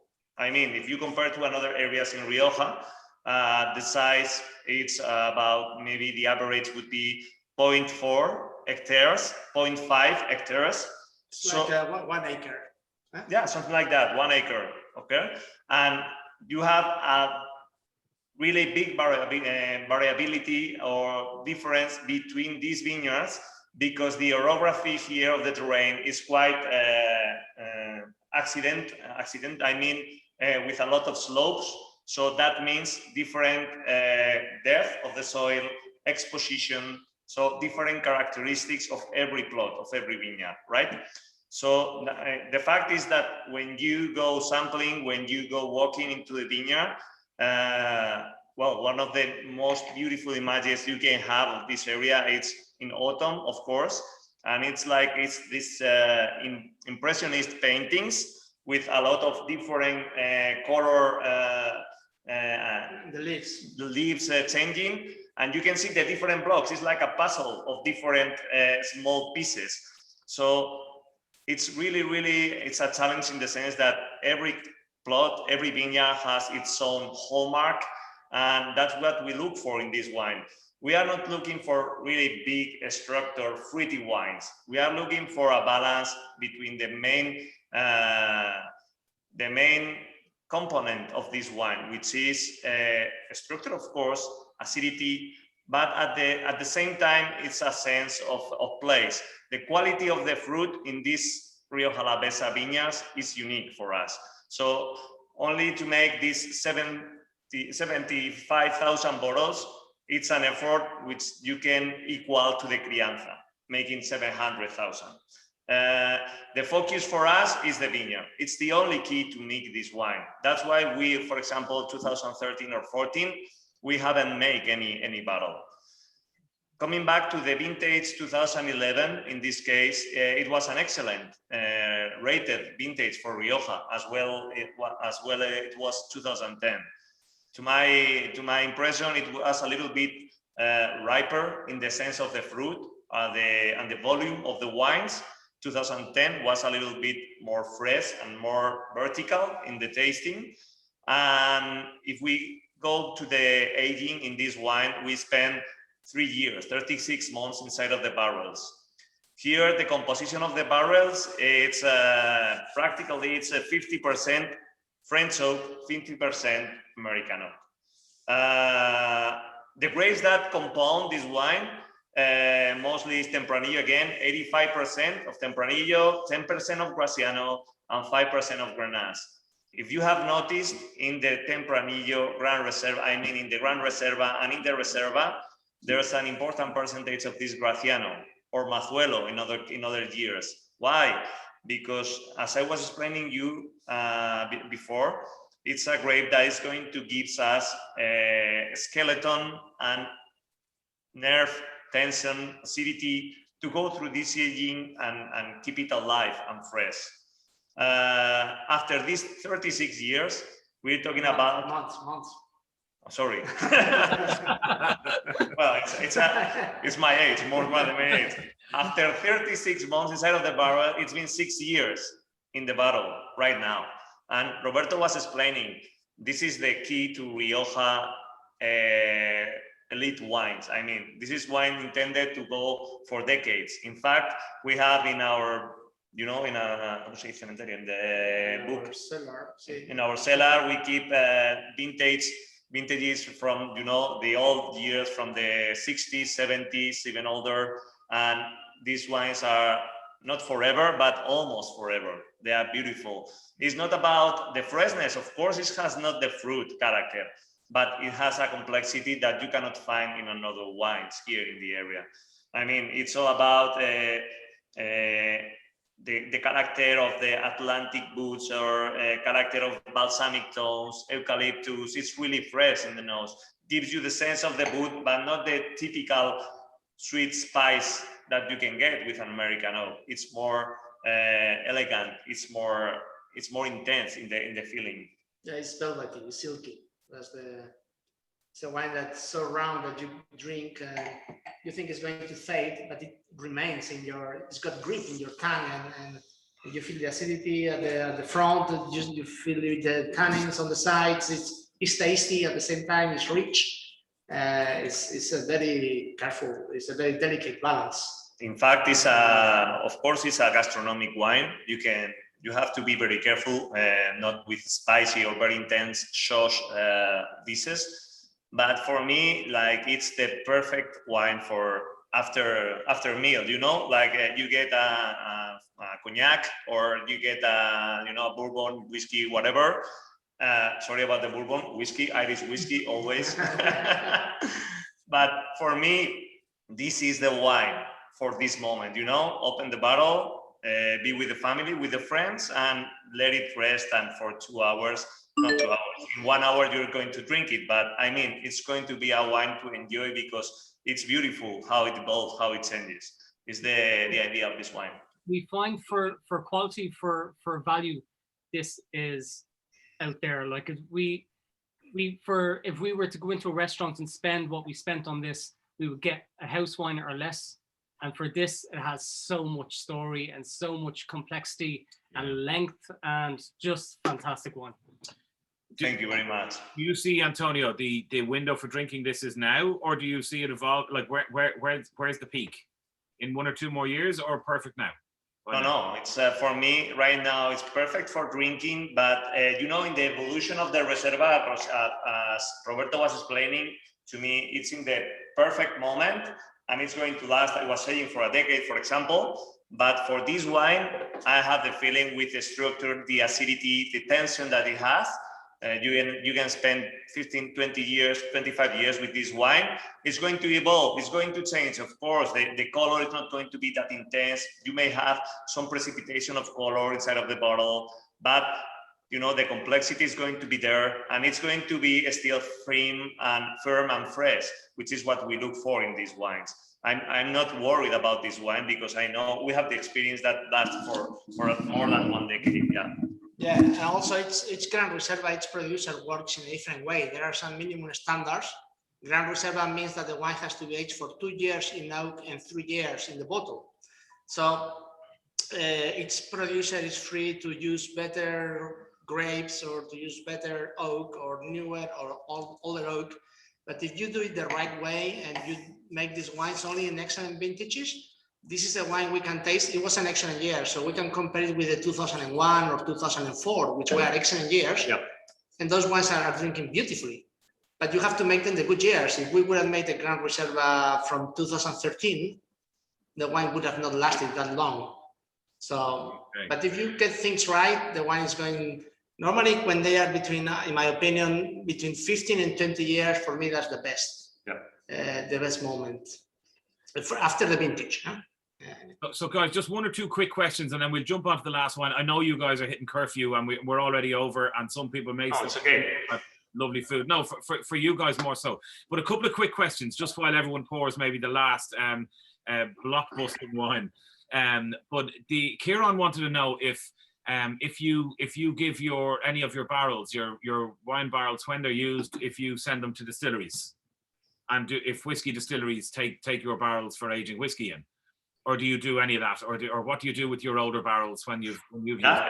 In fact, some of the coopers that we work with have a really tight relation with coopers with distillers in Ireland, and we don't know exactly the final destination of the barrels, but we know that some of our barrels at the end are going to be in some of the distillates or the Irish whiskey. Yeah. Yeah, there is a second-hand market. Yeah, Like the yeah. coopers bring the new ones and take the old ones.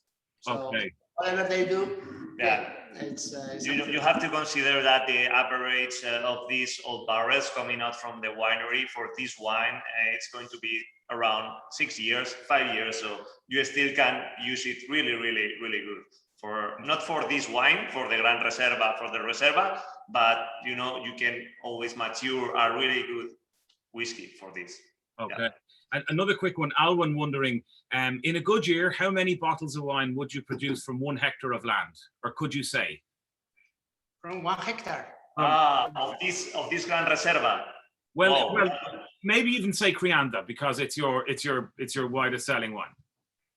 Well, the average, the translation to bottle is not 6,000 bottles per hectare. Yeah, something around that. So 6,000, 6,500, something like that would be an average, something like that. Not the same in the Reserva or in the Gran Reserva. It has nothing to do with this. Yeah, and this is fixed by law in Rioja. There are some maximum yields. Yeah. And the maximum yield for a hectare of red grapes is 6.5 thousand kilos. And that becomes like 6.5 thousand bottles. Yeah, something like that. A little bit lower in our case in some of the areas, but it's around that. 6,000 bottles would be an average for the Crianza. Not for Gran Reserva.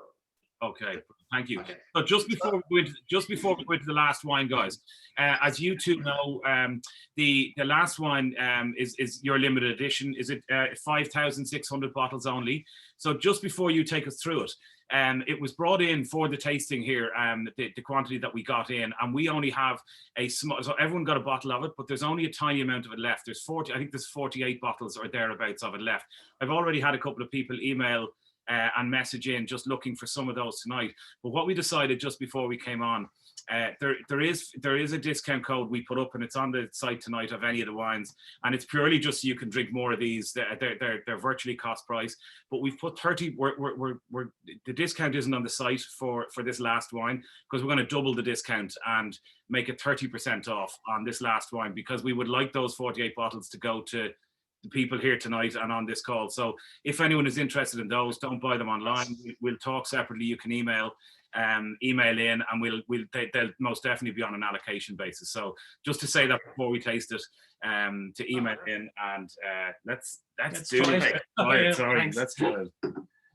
Great. Okay, so in terms of style, with the Gran Reserva, we finished with what I would call the classic, traditional, silky, smooth, nicely aged Rioja styles. Now we are moving into something wilder and bolder, and which is also a reflect of some style of wine we can make in Rioja. I mentioned earlier on that some people think that Riojas are so drinkable and so approachable because they have too much fish food, but in Rioja we also have the right conditions to make bigger and bolder wines, right? And this is really the idea behind the Edición Limitada, which is like this is more like the Caprice. This is the signature wine. This is Antonio's toy. No. And this is the wine that he makes when we tell him, okay, do what you want. Don't worry about the price. Don't worry about the bottles. Well, you choose the grapes you like, and that's it. The boss doesn't say it that way, but yeah, that's true. Here in limited edition, it's a different wine. It's a different animal. Here we play with the Rioja Alavesa as well, vineyards, but focusing on another character of fruit. Here it's about intensity, concentration, and fruit-driven vineyards. And we blend here Tempranillo, and we use two very interesting grapes, Graciano, that we have been talking about, and the other one is Maturana. Maturana Tinta, it's a really indigenous grape in the sense that it's unique in the world here in Rioja. There's only one, synonym of this grape in France, I think, but sometimes, for example, the Tempranillo, it's called Tinta de Toro, Tinta Roriz in Portugal. It's the same grape in different places, but in this case, Maturana Tinta, it's only grown in Rioja because genetically has been identified this way. So coming back to this grape, it's an indigenous grape.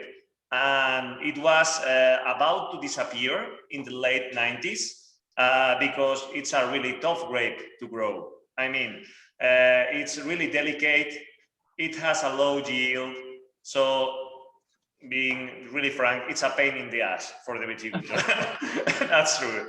So, you know, a lot of people in the vineyard decided to change and to take out this Maturana and plant whatever, Tempranillo, Grenache, or another varieties. So there was a project to, you know, to recover, to trying to not to lose this grape. And we really enjoyed and we really liked the grape. So we decided to join to this project. And here we are. We have a single Maturana wine, which is Balcón de Pilatos, which is the vineyard, the name of the vineyard, where we have selected the grapes that come to this wine as well. Talking about this grape, I would say it's from the family similar to the Cabernet Sauvignon, in the sense it's a really, really small berry, really, really small, really big concentration, but the main difference is the elegance of this grape. It's really silky, it's smooth in the mouth, while being really, really intense and different in the nose.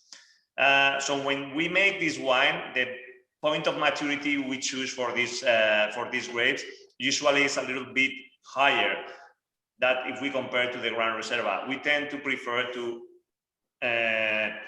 pick the grapes for the Gran Reserva a little bit earlier, and in this case we wait a little bit more because we want more intensity of color, of fruit, or of structure in these grapes. We blend these different grapes and we use a selection of very fine oak. In this case, we use 60% of French oak, but 40% of American, which is really, really interesting for this Maturana. The aging time for this 2016 was 24 months, 2 years inside of the barrel. And as you can see, it's a really, really intense wine. If you see the visual aspect of the wine, it's really dark. You cannot see through the glass. It's really, really, the hue or the brightest violet, it's really young. The feeling is really, really intense. It's a 2016. Huh? Yeah, it's 2016. If you come to the aromatics, it's all about fruit. This liquor is filling. It's black fruit, but the liquor is itself with some dark smoky notes on the back, and the character of the barrel it's there. But for me, the main character is like a punch of this liquor is of this character of the Tempranillo grapes, which is really, really interesting. A little bit of sweet spices, but very, very low of the barrel of the American oak. Some touches of vanilla, really at the bottom. Some chocolate, really, really interesting.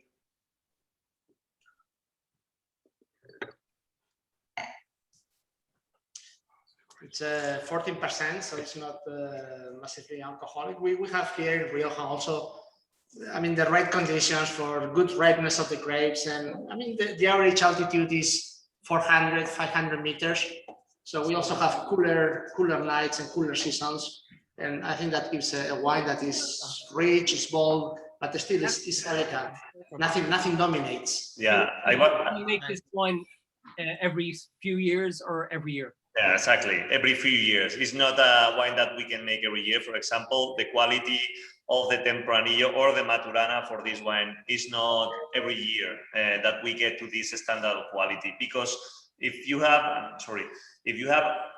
tasted, the feeling in the nose is that you are going to get a big structure muscle wine, and it's not like that. It's fruit, it's barrel, but it's really gentle. You can feel the freshness. It's really balanced. So it's the key of this wine. Like two different phases, really intense, really powerful in the nose, but at the same time, gentle and elegant in the mouthfeel. Yeah, and to give you an idea, this 2016, only 4,500 bottles were made. And from the 17, only 2,200 bottles were made. Right. So it's really not every year, and even in the different years, different quantities, but always very small. Yep. Because it has to be something special. Otherwise, there is no point in making it. And it's really opened up. Like we tasted this just before we came on earlier on. and just opened up so much in the glass. It's changing. So I would think that people should. It would be a great idea to watch this one over the weekend and to try another glass tomorrow and another glass on Sunday. Yeah. Started off as a third favorite wine. I think it's my favorite wine. Oh, it is. It's really come alive now. Before the tasting started, it was quite close, but now it's waking up. I think, Will, this is the first one to be finished. It's not going to last. This is the first one to be gone. In fact, I've been, because we are driving home and we have to be careful, but it's difficult with this wine to. Just kidding. That's right. Yeah, it's a pity. Yeah, answering the question that was on the chat, that's the reason we are not drinking the wine. We have to drive home. Yeah. That's why. Otherwise, we would be enjoying it. Anyway, I will take some of these bottles and Roberto too. We have to fight after the tasting, trying to decide which is going to take. Yeah, exactly. The same. Yeah. If the Roberto and Antonio, can I ask? That last wine is a little bit of a real piece of Rioja miracle. Do you think there's 10, 15, 20 years ahead of this wine? Because for me, when I taste it, I get lovely fruit sensation. But for me, I think that the length is going to be so much more in 5 years' time. You can feel so this. I think, Sorry, go ahead. I think at the moment, tasting it and drinking it now, it's lovely and fruit and lots of forward fruit sensation. But I think if you can be patient and keep this wine for another 4 or 5 years, the acidity and the tannin will really create a wine that's really magnificent. So I think it's actually, if you understand the English word, it's a little bit sacrilegious. It's against No, it's Catholic perfect to taste it now. No, for me it's perfect. I feel really, I really like it. But the truth is that, for example, from previous vintages, that 2000, the last one was 2015, and I don't remember the other ones, but the reality is that we jumped from 11 to 15. Exactly, from 11. Yeah, that's right. You taste right now an 11, and it's all about, ¿cómo se dice? I don't have the word, but it's 5 years time right now for this 2016. To me, it's totally logical, and I think it's going to be amazing. But talking about 15 years, it's another animal. Yeah, I think it's the difference in this wine. Yeah, this is style of wine meant to be richer, to have more punch. But if you want the wine to age longer, normally Gran Reservas are the best option. Of course. Because Gran Reserva has got more acidity, and they are built, they are trained to last longer. Yeah, exactly. The idea for this wine is to offer something to somebody who wants something richer, tastier, and bolder now, and there are consumers who also like that style because they get it from other regions in the world.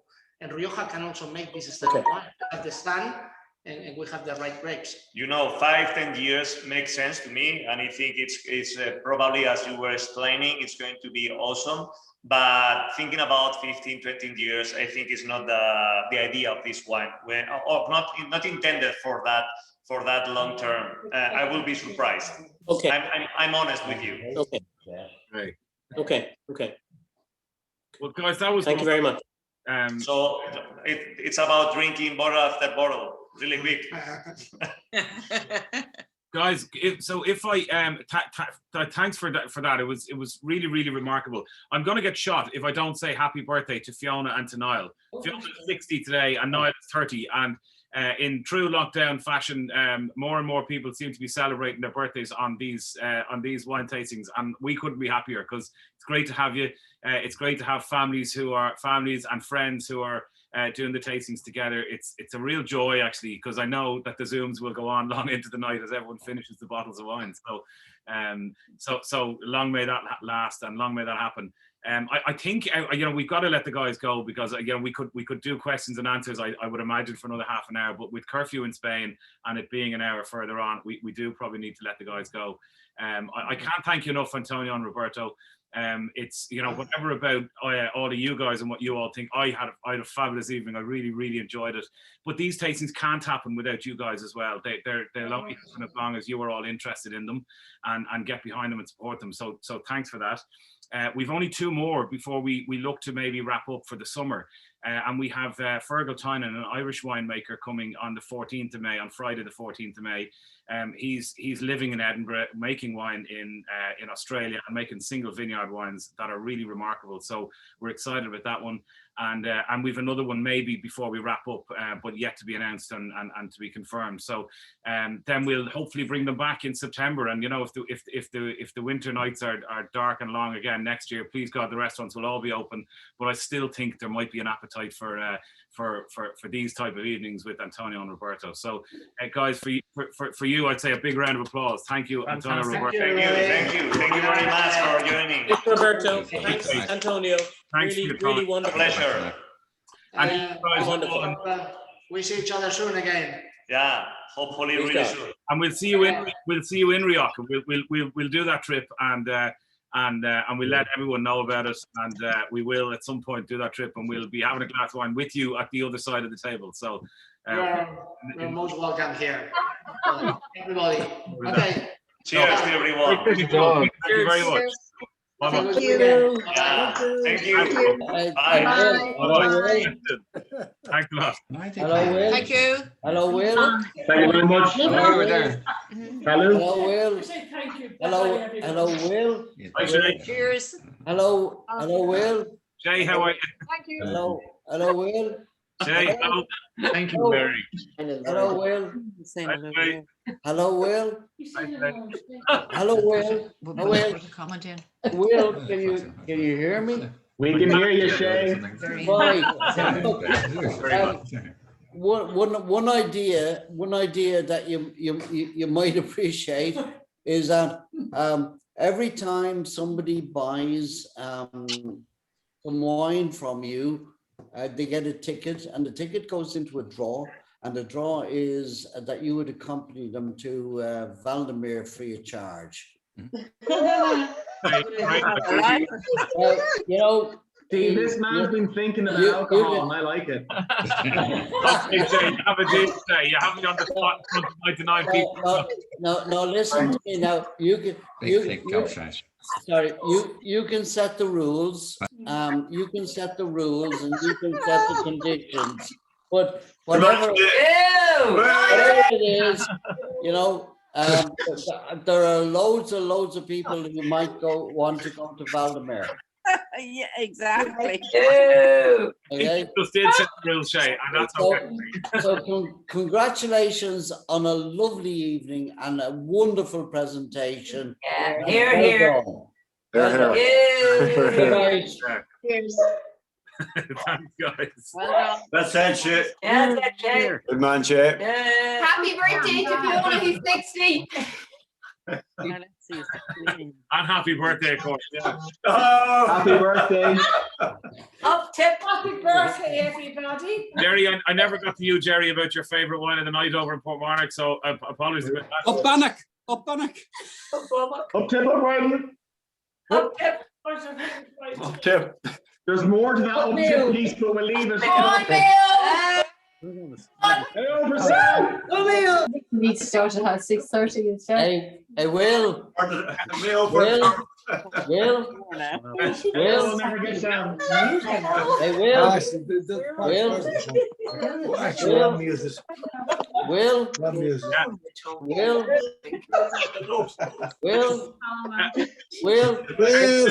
If it's red and alcoholic, it's fine.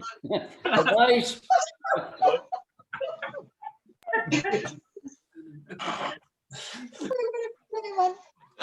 Good night, family. End the meeting. Okay. Night. Night, everyone.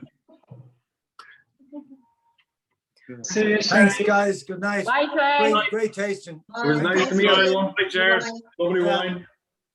See you guys. Good night, everyone. Bye bye. Good night. Thank you for coming.